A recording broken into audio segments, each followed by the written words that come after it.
oh, that was so healthy. Oh, I don't know why my stomach is like a balloon.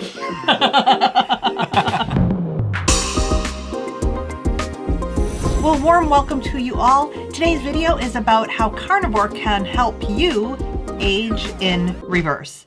I'm JJ, I'm a life coach and I eat mostly meat. I'm Eric, I'm a novelist and I eat mostly meat. This weekend is my birthday. What number birthday? 29. 29 again. But I think you're closer to 29 than you were last year. I think you might be right. I Yeah. feel closer to 29. Actually, 29 was not good for me. We'll get into that in a minute. But all I have going through my head is that, shorty, it's your birthday. Gonna party like it's your birthday. Okay, we really are square. We are, but it's still going through my mind. Anyway, my birthday sort of sparked this discussion around aging and the carnivore diet. Now, I began carnivore back in October of 2022. So I'm about almost a year and a half in, about a year and a half. And what was interesting is I sort of started it on the sly. I didn't really talk to you about it. I was still making you your Well, sweet thing. I knew you were doing the intermittent fasting, Yes. but I didn't know that you had snuck your way towards carnivore. Yeah. And then one day you came to me and said, You're aging in reverse, and I want to too. But it was just so obvious. That's kind of started me down the path. yeah, that was about 7 months later. So here we are on carnivore. And a big motivation for us is aging. That's correct. Yeah. I'm 53. I will be 53 momentarily. Yeah, in a couple of days. Yep, just a couple of days. And I mean, can you actually believe it? Because she's never actually looked her age. Yeah. It was frustrating when I was young. Trying to tell people things in my jobs, and they're like, yeah, nice job, little girl. I always looked older than I was. Yeah. How do we want to age is really the question, I think. Well, I would prefer to just not do it at all. And in fact, I'd like to go back and be younger. But I kind of feel like I am. Going back and being younger. Yeah, I just feel like I have better physical fitness by far at the age of 53 than I did when I was probably 29. Yeah. I'm sure I'm stronger than I was when I was 23. Well, I was lifting, but I wasn't ever eating any protein to support the recovery. And so I would always like make some gains in strength, and then I would plateau, and then I would be overtrained where I would just crash because I was trying to get by on an occasional whey shake and some chicken breast. As I got towards the end of my 20s, I was definitely putting on weight, and I would then be trying to manage weight through diet. And of course, back then it was calorie restriction. And I knew that sweets were bad for me, so cutting out all the desserts, but building a diet around pasta and whole grain bread in an attempt to be healthy. Unfortunately, those are the foods that I cannot moderate at all. No, he means it. And so I would eat all of the bread and all of the pasta, and after I'd be like, oh, that was so healthy. Oh, I don't know why my stomach is like a balloon. And those foods and that philosophy aged me faster than my chronological age. I started my 30s off with uterine fibroids, a miscarriage, fibrocystic breasts. I did have a healthy pregnancy. We had our daughter. Yep. And I just felt like I never recovered then. I was so tired, so fatigued, and low mood. And I don't believe it's like postpartum depression that lasted for years. It was really this hormonal system issue that started before. And you're not blaming our daughter. No. Although there were times. Not at that age. At that age. No, that's true. Those were the teenage years. No, but my day would look like I'd get myself out of bed, like hit the snooze a few times, get out of bed, have my toast, take her to preschool, take a nap, wake up for lunch, take another nap. You were at work at this time. Yeah, I didn't get to see all the napping. And then I'd have to pick her up from preschool, so I would chug a Coke, because that's the only thing that could keep me mentally sharp enough to drive. It was awful. And that was most of my 30s. Huh? Just stunk. As I've talked about in an entire video, I entered into a phase, especially in my 30s, of very bad health anxiety. And that partially had to do with the fact that my health wasn't that great, my fitness wasn't that great, and I was having a lot of weird symptoms that I couldn't understand, like what was causing them. In retrospect, having gone carnivore and having huge benefits to my mental health from being in ketosis and being carnivore, I think a huge part of it was my diet.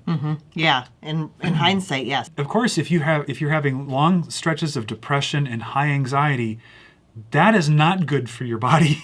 No. It is not good for aging. The bags under my eyes, and of course, then the eating becomes almost a medication. Yes. To like, I just want something that's comforting and delicious, and that leads to actually making everything worse. Wow, in our 30s, starting to feel like, I don't know, we're 70? I don't right. even know. It was not And great. then my 40s, my gut issues just became maddening. I would look over and you'd constantly be I know. massaging your gut. And I tried everything, and green smoothies were basically just swallowing a Brillo pad.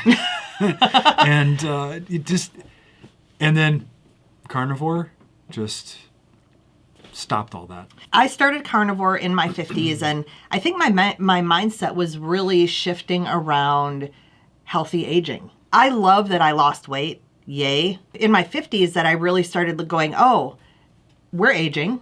I don't want to feel like I did in my 30s or worse. And then plus I was seeing, some of our family members aging, and some have even passed, and didn't want to have the same issues that I've seen them have, or at least do what I can to prevent it. I had been listening to, at first, Tim Ferriss, and then Peter Attia, and Rhonda Patrick, and Andrew Huberman. These are all names many of you may know. And you may actually disagree with some of the positions they hold. But I was doing it because I was trying to solve my health problems. And I thought that maybe I could supplement my way and alter my diet and statin my way to health. And I did not. I was able to change my blood lipids, but I didn't feel good. And in fact, when I was on atorvastatin, Lipitor, I had bad side effects. I felt like I had run into a brick wall of like, I followed people who seem really smart, and the protocols don't make me feel good. Because we tried a lot. We were constantly trying things, constantly trying to tweak and find the answer. And it turned out to be something way more basic and, in retrospect, way more obvious than I ever expected. So what really took me down the path of carnivore was that I had started fasting and was learning about insulin resistance and insulin sensitivity. And we want to be more sensitive to insulin. Insulin resistance is actually proving to be the root of many diseases we see in aging. And there is an excellent book I actually want to recommend called Why We Get Sick, The Hidden Epidemic at the Root of Most Chronic Disease and How to Fight It. And this is by Ben Bickman, who is a professor. He is an obesity researcher. He studies metabolic health and also insulin sensitivity. And so this book talks about how insulin resistance is really a big problem as we age. And actually, I didn't realize this. As we age, we get more insulin resistant naturally. In his book, he links insulin resistance to many diseases that we find with aging, and actually people are getting them younger and younger. Yeah. Such as heart disease, cancer, Parkinson's disease, and of course type 2 diabetes. Yeah. I want to prevent that as I age. I don't know about you. We're fortunate in just our psychology, because I know many people, they don't feel they have any control over it at all. They feel like they're just dealt a bad hand, and that it didn't really matter what they did, they were going to end up with diabetes and heart disease and cancer. I'm not constitutionally capable of thinking that way. Yeah. That can be maddening when you can't get the results you're trying to get. But it also is empowering in that we try things. And we have found something that has been incredibly effective. Yeah. One of the things I know that carnivore also helps and is effective with is the muscle mass that we start to lose when we are aging. Right, because as you age, you naturally experience this sarcopenia, which is loss of muscle mass, and also can be bone density. I think that's more typical with women. Yep. Traditionally, you're told, well, you need to do resistance training to preserve both of those, and that's true. But if you don't support the exercise with protein intake, your body really can't fight the decline. This is why we want to, as young as we can, make sure we're doing our exercise, but also make sure we're getting enough protein in the appropriate doses. I've mentioned this on previous videos. Back in the 90s, Bob Hope, and if you even know who Bob Hope is. Thanks for the memory. Yes. But Bob Hope and Pope John Paul were roughly the same age. They were in their 90s. And it was in their 90s that you really started to see them shrinking and getting more and more frail. Yeah. And we'd see them on the news. And so we kept saying, oh, it's the Pope frailometer. That's right. How frail are they now? They held on a long time. They did. For as frail as they were. So we want to prevent the frailometer as best we can. From going up. You talked about exercise just a moment before. With my hormonal health issues, my energy issues, I've had exercise intolerance, meaning that if I exercise sometimes at all, it lays me flat for like the rest of the day or maybe even multiple days. Now, since I've been eating better, it is much better. I've been able to do some exercise, and I just started doing some weight training recently. Really? Just barely. Where have I been when you've been doing You're it? usually upstairs with your headphones on. Oh, okay. That's why I don't hear it. Yeah. I know that I don't want to be on the frailometer when I'm 70. The interesting thing is I haven't worked out for a couple of years on this machine that we have. In my first couple of weight trainings, I'm actually hitting personal records. Of course you are. And I haven't done anything. But that's not true. We've been doing long walks. We have done a lot of frequently. physical activity. Yeah. Not exercise or weight training, but. And you've been eating a lot of beef. And I think that's. And so we've talked about your body recomposition in past episodes, and it's obvious. Yeah.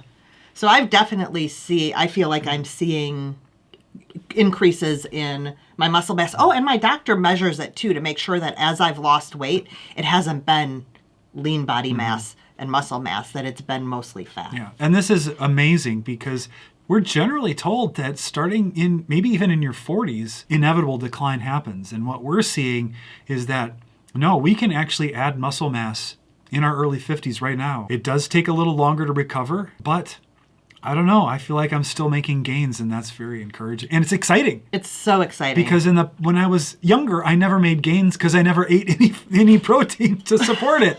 It was just like... I feel like you're definitely getting more of that, triangle man shape because, and you've always been somewhat slender, but you've been able to build your shoulders more than you ever have before. Yeah, my shoulders respond. I've always had my dad's very skinny legs, and I do my leg days religiously because I know that that's where the most muscle mass can be put on. And I'm noticing that I'm gaining muscle mass. Definitely. In my glutes and thighs, and that's really encouraging. Plus, my back problems are gone. And Wait, what? My back problems are erased. Now, why do you think that is? Because I have strengthened the whole posterior chain. That's the bro language for the weight training stuff. And supported it with a ton of protein. And so I would tweak my back regularly. Oh, yeah. A couple times a year, probably. And then I would be like walking sideways. It just doesn't happen anymore. Let's take that right into inflammation in general. Yeah, let's do it. The carnivore diet is the least inflammatory diet you can possibly have because people, unless you have that tick, is it tick? Mosquito disease? It's a tick-borne disease. Yeah, unless you have that mountain fever, whatever it's called. I think it's called mountain fever. And it's not beaver fever either. And it's not beaver fever. It's a different thing. But unless you have that, which is temporary, people can tolerate meat. It's non-inflammatory. For me, my CRP, C-reactive protein, I always have to think of what that is. Those have trended much lower for me since I've been eating carnivore. And those can be anything. If you've got a cold or something, it can cause that to go up. But generally speaking, I've been on my low end since the carnivore diet. One of the big things that I noticed when I started fasting, and it's only gotten better with carnivore, is my allergies have gone away. Now, what's this have to do with aging? Generally, allergies can get worse and worse as you're aging because you have more and more systemic inflammation and you become unable to buffer the environmental allergies that are around you. And I know for me, I couldn't wear makeup for almost 5 years because of the allergies and my eyes burned. Aches and pains and joint issues have, like, That's this right. wrist thing. I injured this wrist in a freak goat karting accident. Goat, not goat. Not goat karting. It sounded a little like goat. And I couldn't flex it into this shape in order to do push-ups because it just killed me. And then once really committed into carnivore, it's like sucked all the pain right out of it. And I don't know why. Yeah. I guess maybe it just getting rid of all that sugar just kind of de-inflamed it. I know people with arthritis have said that they've noticed marked change when they adopt this diet. When I first started carnivore, I had just recently gotten a plantar fasciitis issue on my foot from an over-aggressive yoga session. When he does it, he goes all in, let me tell you. And it was just instant recovery from that. Part of it might be weight loss for me. Yeah. But my knee was a little achy, not achy now. I'd get up from bed and just be a little more creaky. My hips would be achy. Yeah. And I don't experience that anymore at all. Doing like heavy labor and stuff around the property, high risk of me being injured, one. Yeah. Or just so stiff and sore I'm useless for the rest of the week. And I do get stiff and sore, but I recover from it and I don't get injured. It's great for me too, because when you're stiff and sore, that's no fun. I'm not spry when I'm very sore. No. Oh, and then there's the couch spiral. Oh yeah, because if you're injured and you're sore and you are sedentary, you just basically cast yourself into a folded up position for hours on end, and then you stand up, and then you're like, oh! It feels worse. I had mentioned that low energy and hormonal health was huge for me because of this decade that felt like it was lost for me. Now, I did give up gluten, felt better in my 40s, but near the end of my 40s, hello, menopause, I could see it and just sort of feel myself on the edge of that fatigue and that depression and everything. And so I went to a new doctor, got on some hormone replacement therapy, which is great, but I still felt like I was always on that edge of if I didn't take the right supplements, if I didn't get a good night's sleep for some reason, if I did exercise too much or have too much activity, it would throw me over into the other area of that fatigue. And one of the things about carnivore is that you consume more fat, and that helps support our hormonal health as well as our brains, our brain energy, both. And so for me, what's happened is I don't feel like I'm always teetering on that edge. I've been able to reduce my supplements, so I'm not relying on that to prop me up. I have actual vigor and vitality that exists in my body without them. So I've reduced that. My hormone replacement therapy doses keep going down. That's a good sign for sure, yeah. Yeah, and just I feel generally in a really good mood. Hello, ketones. You are generally in a pretty good mood. Yeah. So I am hoping to carry this, because I've seen the other side of it. I am hoping to carry this well into my older years. Yeah, there's no reason why you shouldn't. No. And I know that research has shown that eating lower carb really does support us in preventing Alzheimer's, and that Alzheimer's is even being called type 3 diabetes. Yep, I've seen so that. That's not something huge in my family that I've seen, yet I know it's becoming more and more prevalent in general. And I'd like to not have that. I'd like you not to have that too. Me too. It is not run in my family, but I don't know if that really matters. I don't know. That is what we're hoping for with the carnivore diet and sort of aging in reverse. That's right. Yeah. So I'm getting ready for my birthday now. Today I've got to go to the store and I need to buy the supplies because this year we're cheating with Ketovore on my birthday. I'm going to make, You're making it? we usually go out to eat for a meal. Yeah. And more recent years, it's been gluten-free macaroni and cheese. It's not on plan. It's not on plan. Or maybe I have spaghetti somewhere. But I have made my birthday desserts for a long time because I got so good at gluten-free cooking that my cakes were better than any I could buy. Yeah, they were excellent. Yeah, so I'd have a gluten-free chocolate cake. So me cooking isn't really that big of a deal. But I'm doing it ahead of time. So I'm making Maria Emmerich's protein noodle lasagna, which does have tomato sauce in it. So that's where it's ketovore. Yeah. It's a low sugar tomato sauce. And I'll have that all ready, so we just have to bake it. Okay. And then I'm also making her Death by Chocolate cheesecake. And I experimented with it a couple weeks ago. It is death. Oh, so rich. It is extraordinarily rich. Now that has artificial sweetener in it. Right. That's why I'm saying more that has ketovore. allulose in it. Ketovore. Yeah. It is crazy. I need a gallon of milk to go with that. Yeah. I don't drink milk these Right days. now. Yeah. These days. Because there's a lot of carbs in milk. Yeah. So So that's- I'm looking forward to your birthday because that fake lasagna is really good. It really is. There's no noodles in it. No, this sounds disgusting. Yeah. To me, Yep. you use like chicken lunch meat as the noodles. As the flat noodles. And you would never know. You would never know. So yeah, looking forward to that. I have to go to the theater that day. We'll be seeing our daughter on Rehearsal, yep, on and then FaceTime or something. Yeah. Which is something I'm looking forward to. I'm busy on my birthday with the theater. Yeah. The youth theater that I help run. So either before or after, I think we might hit up Buffalo Wild Wings for some wings. Ooh, that's a good idea because they have their naked wings that are cooked in tallow. Yeah. So that's on plan. Yeah. So that's the birthday plan. You will be 53/29. Yes, I will. So you finally caught up to my age. Yep. You're just 5 months older than me or so. Yeah, and all the other 53-year-olds that we know are nowhere near as vibrant and healthy and beautiful as JJ. Aw. Especially the men. There can be some pretty men though, but not usually at 53. I like Ben Bickman because he's got my hairdo. Oh, I thought you were saying he was pretty. No, I don't know if he's pretty or not. No, you wouldn't be I able to just tell. like his hairstyle. Yeah. I wouldn't. He's a fine looking man, but I wouldn't categorize him as pretty. You're more of a chafy girl. Well, yeah. I don't want to hear about him. We're not talking about him right now. We are not health professionals. No. We are not doctors. We're just telling you about our experience, and we want to hear about yours too. Yep. Do you want to age strong? Check out this video.